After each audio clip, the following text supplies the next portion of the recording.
Hi, welcome to Feel the Boot. I'm Lance, and today I want to talk about all those different investment rounds and what they each mean and mean to you as an entrepreneur.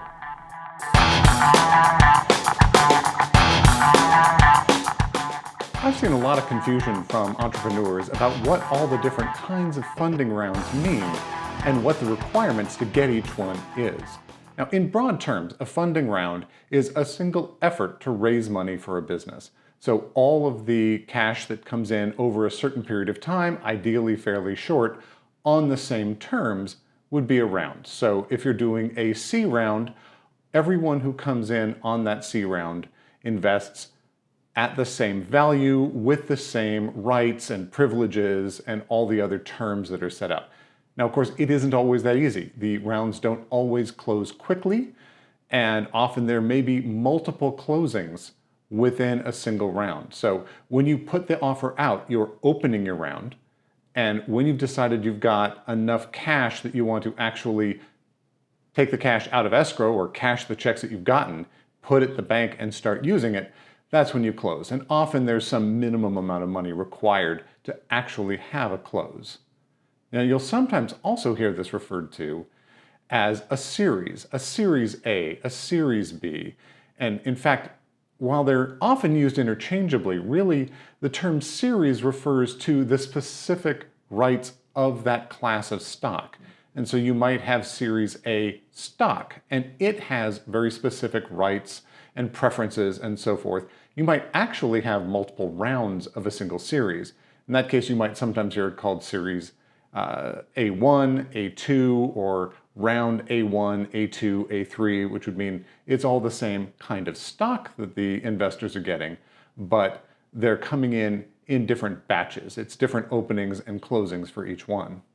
I break up rounds into 5 different categories. There's the friends and family rounds, the either angel or pre-seed round, a seed round, A rounds, and then the B, C, D, N, F, Z rounds after that. Now, the definitions have changed over the decades. In general, rounds are getting bigger and require more development of a company. So seed rounds used to be sort of what it sounds like, the seed that the company grows from, the first investment in. And then those rounds started to get bigger and harder to get, so a new kind of round sprung up called the pre-seed round. And now, even before that, we see friends and family rounds. And in general, A rounds now are what seed rounds used to be. B rounds are sort of what A rounds used to be. Everything's getting bigger over time. So let's unpack this a little bit and look individually at each one of the different kinds of rounds and what's required to get it. Now, there are always going to be outliers, and these are large ranges that we're going to see for each one of these, because within any given named kind of round, we actually see an enormous spread of deal sizes and types.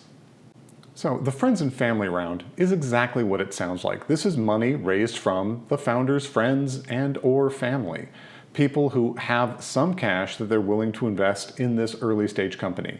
And at this point, it's probably just an idea. They're willing to fund their friend or family member and really take a chance and help them. Right? This is a very motivated group of investors, and they're investing not so much to make a return on their investment as it is to help the entrepreneur.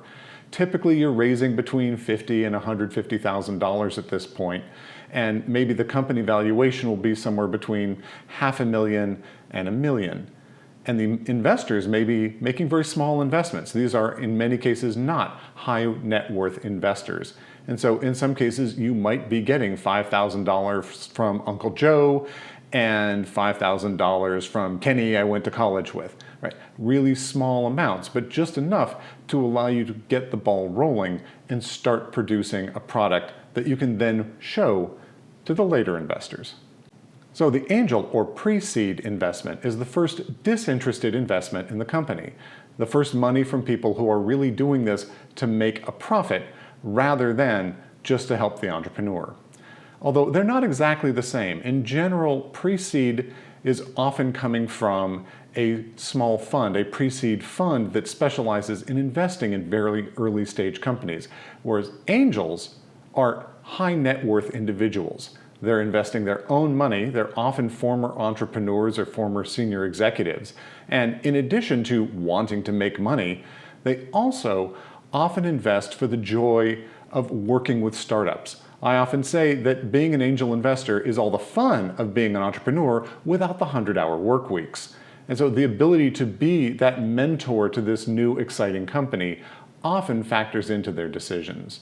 In the angel or seed round, you're typically looking at raising $100,000 to a few million at a valuation of between 1 to 5, maybe as much as $10 million, depending on how far along you are. And the investors are looking to see some traction, a prototype, maybe a minimum viable product, certainly that you've done some surveys, some testing of the ground to make sure that there is a market out there for what you're trying to build.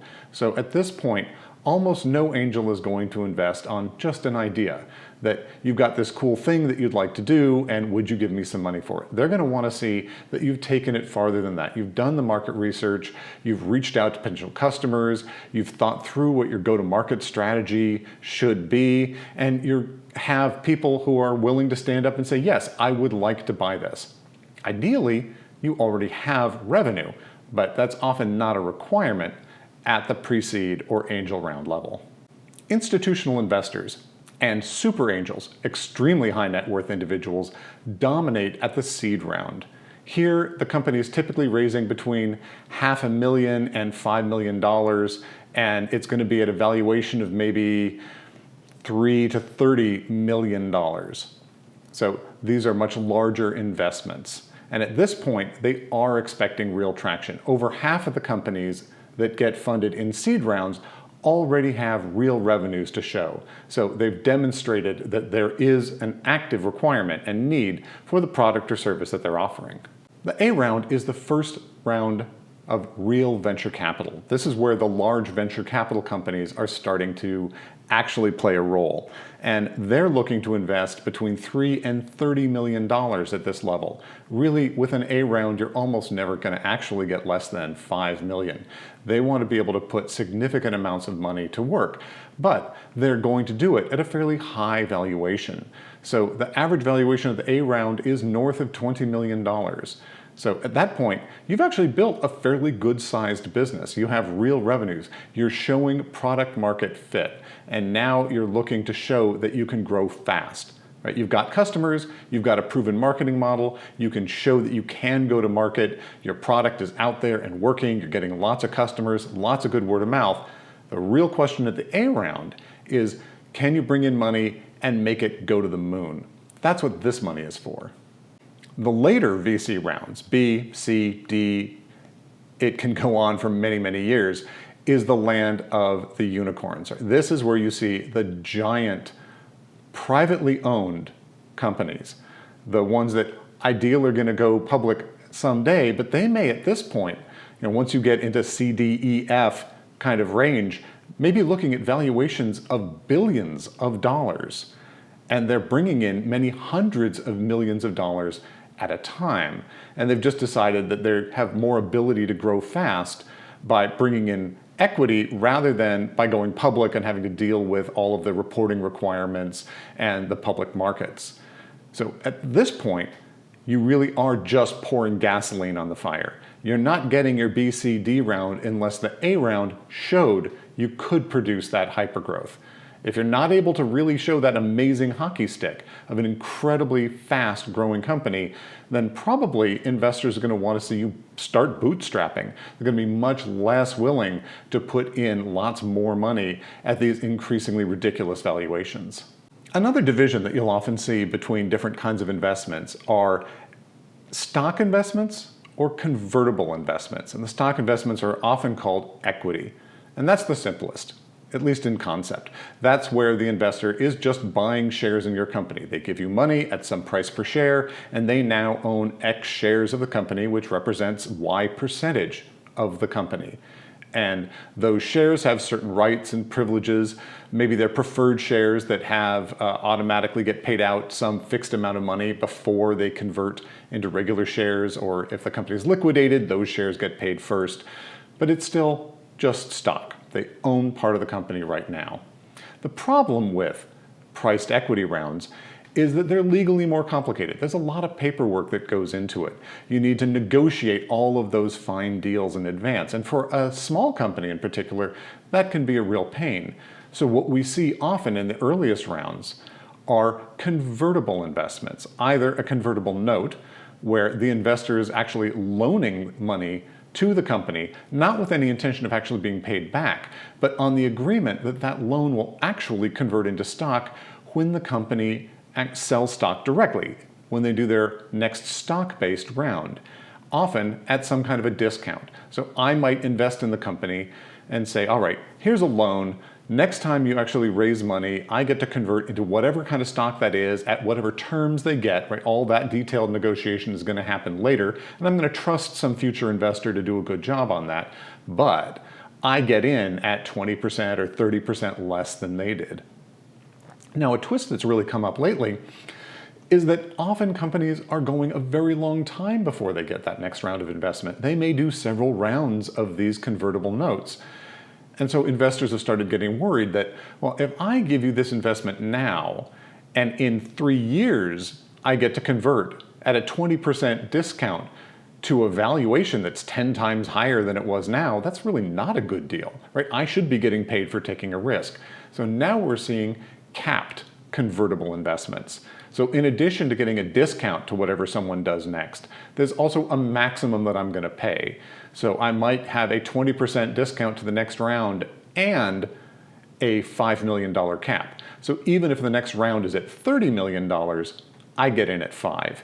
Effectively, it allows me to put in a price. And usually investors are just treating that as the price of the round, because they're hoping, if everything is going well, that you will in fact have gone way past that by the next round, and that is where they will convert.